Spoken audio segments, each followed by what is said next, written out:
Dear students, in today's lecture I am going to explain how to solve a numerical based on alkalinity of water.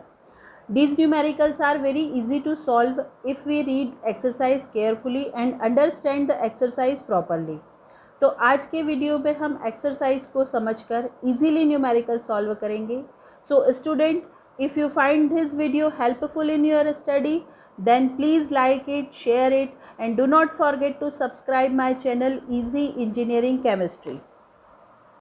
So 100 ml of a water sample on titration with N by 50 H2SO4 gave a titrate value of 5.8 ml to phenolphthalein endpoint.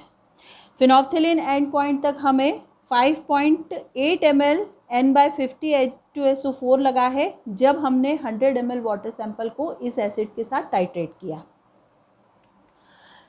Another 100 ml sample on titration with same acid gave a titrate value of 11.6 ml to methyl orange endpoint. अब हमने same water का फिर से 100 ml sample लिया और जब उसे same acid के साथ टाइट्रेट किया तो हमें जो मिथाइल ऑरेंज एंड पॉइंट मिला है उस पर हमें वॉल्यूम मिला है 11.6 ml. So m and point is 11.6 ml. Calculate the alkalinity of water sample in terms of CaCO3 and comment on the type of alkalinity present. अब इस न्यूमेरिकल में हमें अल्कलिनिटी कैलकुलेट करना है in terms of CaCO3 equivalent और हमें ये बताना है कि इस वाटर सैंपल में कौन से अल्कलिनिटी कॉजिंग आयंस प्रेजेंट है, type of alkalinity present in water sample. तो हम स्टार्ट करते हैं. तो मैंने आपको बताया कि सबसे पहले जो भी इसमें हमें इन्फॉर्मेशन गिवन होती है हम उसे नोट डाउन करेंगे. Volume of water sample is given in this numerical, so it is 100 ml. We note down it. Normality of acid is N by 50 given. phenolphthalein end point volume is 5.8 ml. Methyl orange end point is 11.6 ml. अब इस numerical में उसने हमसे पूछा है type of alkalinity कौन सी होगी, आप ये बताएं. हम यहाँ पर सिर्फ ये रीडिंग देखकर इसे सॉल्व करने की कोशिश करते हैं. हम क्या करेंगे, ये जो m एंड पॉइंट है इसे हाफ कर देंगे.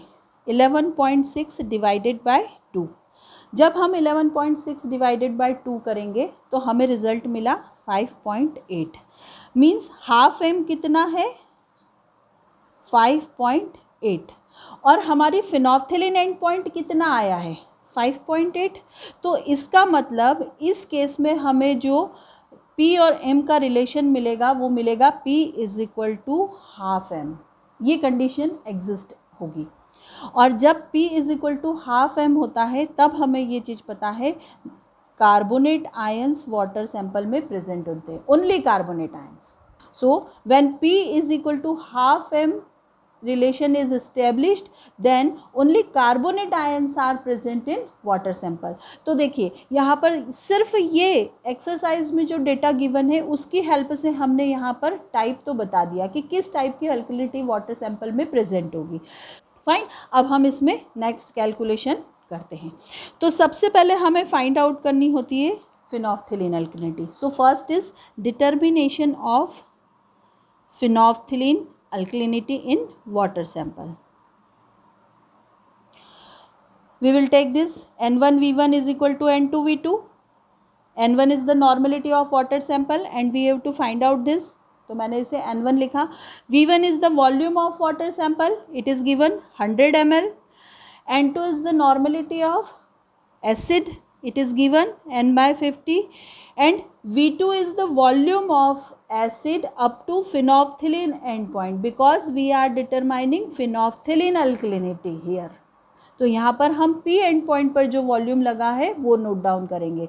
तो वो कितना है 5.8. तो मैंने लिखा 5.8. यहाँ से मुझे N1 मिला. N1 is equal to N by 50 into 5.8 upon 100. This is the normality of water sample. Now in next step we have to determine strength of phenolphthalein alkalinity. इसे हम कैपिटल P से एक्सप्रेस करेंगे. तो हमें पता है strength is equal to normality into equivalent weight होता है और यहाँ पर हमने लिखा equivalent weight of CaCO3. Normality water sample की लेंगे, सो ये हमें मिल गई यहाँ से n/50 इंटू 5.8/100, तो मैंने इसे लिखा 55.8/100. Equivalent weight of CaCO3 is 50. Here result comes in gram per liter, and we will convert this into milligram per liter by multiplying with 1000. So 5.8/100 into 50 into 1000 milligram per liter.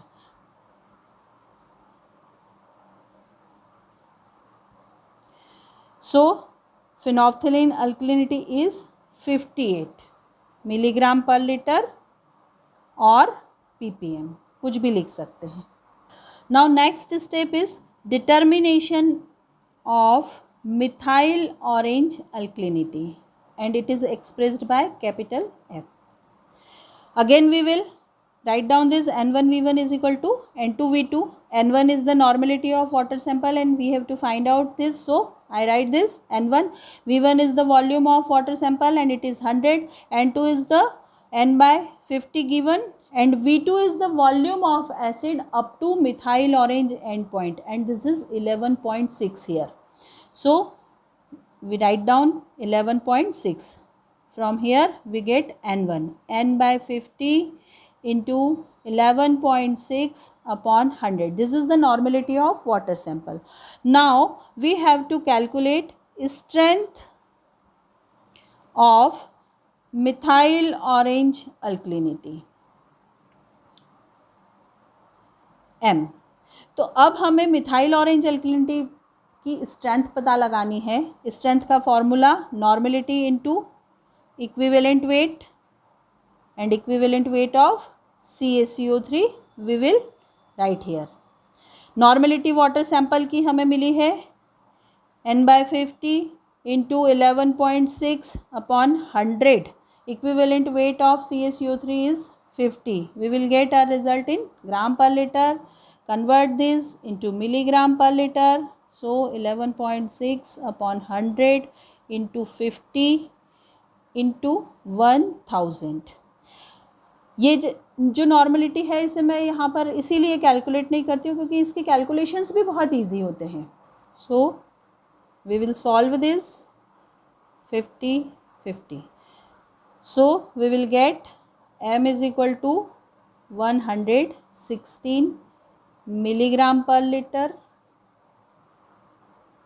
और 116 ppm.